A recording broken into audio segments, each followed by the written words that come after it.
drive from one end of Montana to the other, you'll likely see more cows than people. Now imagine collecting $19.07 for every cow in the state.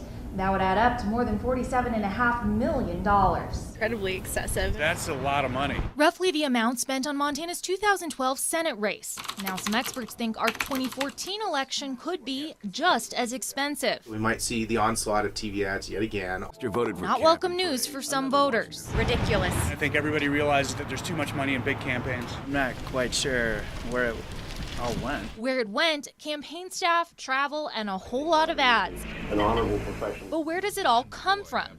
If popular former Governor Brian Schweitzer runs, he could prove a fundraising powerhouse. In fact, an online Schweitzer draft fund launched just minutes after Senator Max Baucus announced he's retiring. It came as a complete surprise. The fund's already raised more than $30,000. The money is his if he runs, and many say he likely will. But so far, Schweitzer himself has been coy.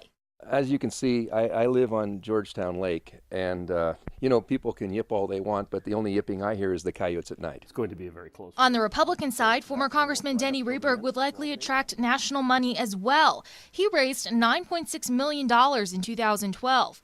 Current Congressman Steve Daines is also considering a run. I'll be spending time traveling around the state listening to what the people of Montana say on that.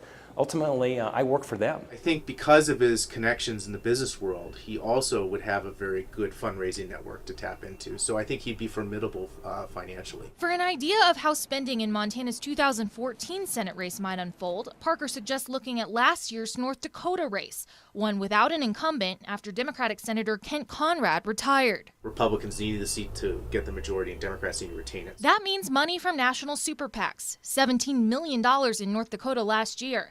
Among the top 10 donors to the 2012 North Dakota Senate campaigns, big spenders from out of state, law firms in South Carolina, New York, New Jersey, and California, political activists, unions, and big business, not unlike the list of last year's Montana donors.